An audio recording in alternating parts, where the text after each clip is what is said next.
ನಿನ್ನೆ ಕಾರ್ಡಿಫ್‌ನ ಸೋಫಿಯಾ ಗಾರ್ಡನ್ಸ್‌ನಲ್ಲಿ ನಡೆದ ಭಾರತ ಮತ್ತು ಇಂಗ್ಲೆಂಡ್ ನಡುವಿನ ಎರಡನೇ ಏಕದಿನ ಪಂದ್ಯದಲ್ಲಿ ಇಂಗ್ಲೆಂಡ್ ತಂಡ 4 ವಿಕೆಟ್‌ಗಳಿಂದ ಭರ್ಜರಿ ಜಯ ಸಾಧಿಸಿದೆ.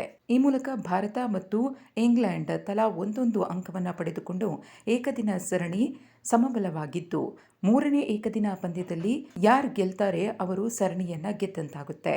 ಟಾಸ್ ಗೆದ್ದ ಇಂಗ್ಲೆಂಡ್ ಮೊದಲು ಬೌಲಿಂಗ್ ಆಯ್ಕೆ ಮಾಡಿಕೊಂಡು ಭಾರತವನ್ನು ಬ್ಯಾಟಿಂಗ್ಗೆ ಆಹ್ವಾನಿಸಿತು. ಓಪನರ್ಸ್ ಆಗಿ ಕಣಕ್ಕಿಳಿದ ರೋಹಿತ್ ಶರ್ಮಾ, ಶುಭ್ಮನ್ ಗಿಲ್ ಆಟ ಸಾಧಾರಣವಾಗಿತ್ತು. ಈ ಜೋಡಿ ಮೊದಲ ವಿಕೆಟ್ಗೆ 7.4 ಓವರ್ಗಳಲ್ಲಿ 44 ರನ್ ಸೇರಿಸಿತು. ಶುಭ್ಮನ್ ಗಿಲ್ 6 ಬೌಂಡರಿ ನೆರವಿನಿಂದ 31 ರನ್ ಬಾರಿಸಿ ಇಲ್ಲದ ಹೊಡೆತಕ್ಕೆ ಕೈ ಹಾಕಿ ಔಟ್ ಆಗ್ತಾರೆ. ಇನ್ನು ರೋಹಿತ್ ಶರ್ಮಾ ಸ್ಥಿರ ಪ್ರದರ್ಶನ ನೀಡುತ್ತಿದ್ದರಾದರೂ ಬ್ಯಾಕ್ ಟು ಬ್ಯಾಕ್ ಡಾಟ್ ಬಾಲ್ಗಳಿಂದ ಒತ್ತಡ ಹೆಚ್ಚಾಗಿತ್ತು. ಕೊನೆಗೆ ರೋಹಿತ್ 47 ಎಸೆತಗಳಲ್ಲಿ 1 ಬೌಂಡರಿ 1 ಸಿಕ್ಸರ್ ಸಹಾಯದಿಂದ 26 ರನ್ ಬಾರಿಸಿ ಔಟ್ ಆದರು. ಎರಡನೇ ವಿಕೆಟ್ಗೆ ವಿರಾಟ್ ಕೊಹ್ಲಿ ಮತ್ತು ರೋಹಿತ್ ಶರ್ಮಾ ಜೋಡಿ 61 ಎಸೆತಗಳಲ್ಲಿ 60 ರನ್ ಸೇರಿಸಿತು.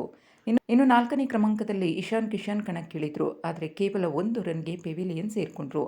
4ನೇ ವಿಕೆಟ್ಗೆ ಶ್ರೇಯಸ್ ಅಯ್ಯರ್ ಮತ್ತು ವಿರಾಟ್ ಕೊಹ್ಲಿ ಜೋಡಿ ಭರ್ಜರಿ ಜೊತೆಯಾಟವನ್ನು ಆಡಿತು. ಈ ಜೋಡಿ 67 ಎಸೆತಗಳಲ್ಲಿ 67 ರನ್ ಸೇರಿಸಿತು. ಈ ಮೂಲಕ ಮಿಡಲ್ ಓವರ್ಗಳಲ್ಲಿ ವಿಕೆಟ್ ಬೀಳದಂತೆ ನೋಡಿಕೊಳ್ತು. ಆದರೆ ಈ ವೇಳೆ ಉತ್ತಮ ಬ್ಯಾಟಿಂಗ್ ಮಾಡುತ್ತಿದ್ದ ವಿರಾಟ್ ಕೊಹ್ಲಿ ಅವರು 8 ಬೌಂಡರಿ ನೆರವಿನಿಂದ 65 ರನ್ ಬಾರಿಸಿದಾಗ ಔಟ್ ಆದರು. ಉಳಿದ ಬ್ಯಾಟರ್ಗಳಾದ ವಾಷಿಂಗ್ಟನ್ ಸುಂದರ್, ಶಿವಮ್ ದುಬೆ ರನ್ ಕಲೆ ಹಾಕುವಲ್ಲಿ ವಿಫಲರಾಗ್ತಾರೆ. ಈ ಸಂದರ್ಭದಲ್ಲಿ ಬ್ಯಾಕ್ ಟು ಬ್ಯಾಕ್ ವಿಕೆಟ್ ಕಳೆದುಕೊಂಡ ಭಾರತ ಸಂಕಷ್ಟಕ್ಕೆ ಸಿಲುಕಿತು. ಉತ್ತಮ ಜೊತೆಯಾಟ ಮೂಡಿ ಬರದೆ ತಂಡಕ್ಕೆ ದೊಡ್ಡ ಹೊಡೆತ ಬಿತ್ತು. ಇನ್ನು ತಂಡದ ಉಪನಾಯಕ ಶ್ರೇಯಸ್ ಅಯ್ಯರ್ 5 ಬೌಂಡರಿ 2 ಸಿಕ್ಸರ್ ನೆರವಿನಿಂದ 66 ರನ್ ಸಿಡಿಸಿ ಔಟ್ ಆಗ್ತಾರೆ. ಅಂತಿಮವಾಗಿ ಭಾರತ 44 ಓವರ್ಗಳಲ್ಲಿ 233 ರನ್ಗಳಿಗೆ ಆಲ್ಔಟ್ ಆಗುತ್ತೆ. ಇನ್ನು 234 ರನ್ಗಳ ಗುರಿ ಬೆನ್ನತ್ತಿದ ಇಂಗ್ಲೆಂಡ್ಗೆ ಆರಂಭಿಕ ಏನೂ ಉತ್ತಮವಾಗಿರಲಿಲ್ಲ. ಡಕೆಟ್ 0ಗೆ ಔಟ್ ಆದರೆ ಬೆಥೆಲ್ 4 ರನ್ ಗಳಿಸಿ ಔಟ್ ಆದರು. ಇನ್ನು ಕ್ಯಾಪ್ಟನ್ ಬ್ರೂಕ್ 16 ರನ್ ಗಳಿಸಿ ಔಟ್ ಆಗ್ತಾರೆ. ಸ್ಯಾಮ್ ಕರನ್ 26 ರನ್ ಗಳಿಸಿ ಔಟ್ ಆದರೆ ಜೋಸ್ ಬಟ್ಲರ್ ಅವರ ಬ್ಯಾಟ್ನಿಂದಲೂ ಕೂಡ ನಿನ್ನೆ ರನ್ಸ್ ಬರುವುದಿಲ್ಲ.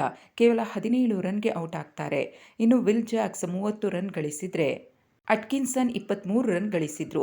ಇಲ್ಲಿ ಇಂಗ್ಲೆಂಡ್ ಗೆಲುವಿನಲ್ಲಿ ಪ್ರಮುಖ ಪಾತ್ರವನ್ನು ವಹಿಸಿದ್ದು ಅಂದರೆ ಜೋ ರೂಟ್. ಹೌದು, 133 ಬಾಲ್ಗಳಲ್ಲಿ 99 ರನ್ ಗಳಿಸಿ ಜೋ ರೂಟ್ ಇಂಗ್ಲೆಂಡ್ ತಂಡದ ಗೆಲುವಿನಲ್ಲಿ ಪ್ರಮುಖ ಪಾತ್ರವನ್ನು ವಹಿಸಿದ್ರು. ಇನ್ನೂ 35 ಎಸೆತಗಳು ಬಾಕಿ ಇರುವಂತೆ ಇಂಗ್ಲೆಂಡ್ ತಂಡ 6 ವಿಕೆಟ್ ನಷ್ಟಕ್ಕೆ 235 ರನ್ ಗಳಿಸಿ ಗೆದ್ದು ಬೀಗಿದೆ.